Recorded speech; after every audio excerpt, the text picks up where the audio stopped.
Bonjour à toutes et à tous, bon réveil et bonne matinée en notre compagnie sur Grand Lille TV. Il est 7h30 en ce lundi 8 septembre. Bon appétit également si vous prenez votre petit déjeuner avec nous et bon courage si vous partez travailler.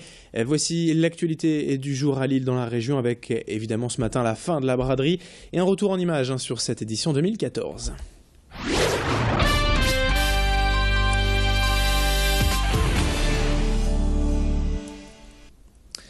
Et jusqu'au dernier moment, hier soir, à Lille, les bradeux étaient nombreux encore dans les rues à la recherche des bonnes affaires. Par exemple, ici, sur l'esplanade, il y a, comme chaque année, ceux que l'on appelle les glaneurs, qui attendent la fin de la braderie pour récupérer les objets invendus et abandonnés. Mais il y a aussi de vrais chineurs adeptes du dimanche soir, qui préfèrent plutôt cette atmosphère plus calme, loin de la foule pour dénicher la perle rare. Quelques instants avant de voir les stands remballés, ils profitent des dernières affaires au meilleur prix. Certes, le choix est souvent limité, mais les vendeurs ont aussi tendance à casser les prix en fin de braderie pour ne pas rester avec leur stock sur les bras. Pour certains, le dimanche soir, c'est donc une spécialité, c'est le moment pour les bonnes affaires. Louis Caillé est allé à leur rencontre. Ces bradeux du dimanche soir, on écoute leurs explications. Je suis venu faire un tour déjà parce que les prix sont différents ce soir d'hier. Déjà toute la journée, on peut bénéficier de prix attractifs et puis ça nous permet de promener avec beaucoup moins de monde qu'hier soir. En fin de braderie, figurez-vous que les prix deviennent très intéressants. Et vous trouvez le petit bibelot que vous n'avez pas trouvé dans la journée en vous promenant. Je suis venue chercher des Tintins parce que je suis collectionneuse de Tintins. Vous êtes ce qu'on appelle un tintinophile, une tintinophile? Une tintinophile, oui, exactement. Là, il s'avère que je me suis arrêté sur les cartes, un objet déco pour l'appart. Et voilà, je cherche un peu celle qui va taper dans l'œil. Je n'ai pas encore demandé les prix en fait, mais ouais, j'espère trouver une carte. Là, j'en ai vu une pas mal justement, donc voilà. Là, il va falloir que je demande un peu son prix et commencer à la négocier. Mais le dimanche soir également, après le passage de 2,5 millions de visiteurs environ, et une fois que tous les bradeux ont cette fois bel et bien remballés, Lille malheureusement fait souvent en peine à voir et les rues sont alors jonchées de détritus. Mais avec le travail des équipes de nettoyage démarré hier soir vers 23 h, la ville est de nouveau propre, ou presque, ce matin. Cette nuit, ce sont en tout cas 272 employés répartis dans 42 véhicules qui ont sillonné la ville. Au programme, chacun sa zone et des tonnes de déchets à ramasser, car entre les cartons poubelles mis à disposition, les restes alimentaires, les emballages divers et surtout tous les détritus sauvages laissés ici ou là par les visiteurs, les équipes ont un travail énorme à fournir. Louis Caillé a suivi hier soir le début des opérations et a rencontré le conseiller municipal en charge de cette propreté.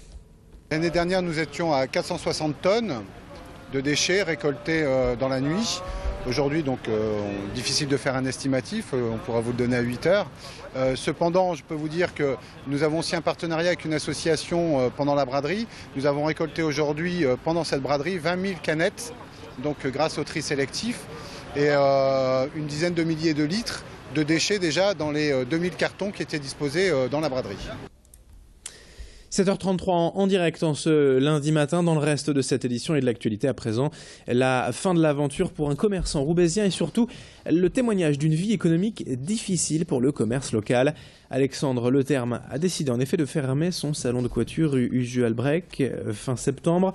Installé ici depuis 14 ans et misant à l'époque sur le renouveau et le dynamisme de Roubaix, notamment l'ouverture du musée La Piscine, il a fini toutefois par perdre ses illusions et devant le manque d'avenir selon lui pour son activité, il a décidé de déménager en Belgique à Moucron. S'il se dit fier tout de même de s'être installé à Roubaix, il regrette aussi et surtout l'inaction de la municipalité et le manque de soutien de renouveau pour le commerce de centre-ville. La fermeture de son salon de coiffure est prévue le 26 septembre, mais avant cela, Idil Gunay est allé lui rendre visite. En France, c'est de plus en plus compliqué, on passe de plus en plus de temps. La preuve, mon comptable en Belgique me demande 3 fois moins cher que mon comptable en France pour le même travail. Tout ça parce que tout est beaucoup plus simple. On paye bien sûr notre TVA, nos charges sociales et nos impôts. On n'est pas contre de payer, mais voilà, il faut que ça soit beaucoup plus simple. Même maintenant, embaucher une fiche de paie, pourtant ça fait 14 ans que je suis installé, je suis incapable de la faire. On est obligé de payer un comptable, même pour les fiches de paie. Voilà, c'est toute la charge administrative qui nous fait fuir. Et puis on termine avec ces images du port de Lille en pleine révolution face à un chantier d'envergure pour l'avenir. Au moment même où le transport fluvial revient en force en France, des travaux vont être engagés pour créer le CMDU, le centre multimodal de distribution urbaine, une plateforme logistique mais pas seulement, car l'idée est bien d'apporter une valeur ajoutée aux commerçants du centre-ville en rationalisant les coûts de transport des derniers kilomètres. Le port ne sera plus qu'un lieu de passage des colis mais une zone pour reconditionner, créer des lots et mutualiser les marchandises vers leur lieu final de livraison. Les travaux qui doivent démarrer devraient coûter près de 2 millions d'euros pour une livraison en avril prochain. L'objectif global du CMDU étant de rendre le transport plus efficace, moins cher et moins polluant. Explication au micro de notre journaliste. Ce qu'on a pu voir et ce qu'on n'avait pas décelé dans nos premières réflexions, c'est que grâce au CMDU, les commerçants peuvent acheter davantage sur des produits qui ne sont pas forcément excessivement chers, donc il n'y a pas forcément des problèmes de trésorerie, mais donc du coup obtenir des conditions d'achat, c'est pouvoir accéder à des produits auxquels ils n'avaient pas accès. J'ai pas de capacité de stockage ou alors je me limite parce que j'ai mes produits à vendre et donc je n'ai pas accès, si je veux acheter un carton ou 2 cartons de tel produit, le fournisseur me dit attends ça va te coûter peau des fesses en transport. Au CMDU, une palette 36 € l'année, je peux commander une palette aux États-Unis, les frais de transport vont être tout à fait marginaux sur le prix de vente.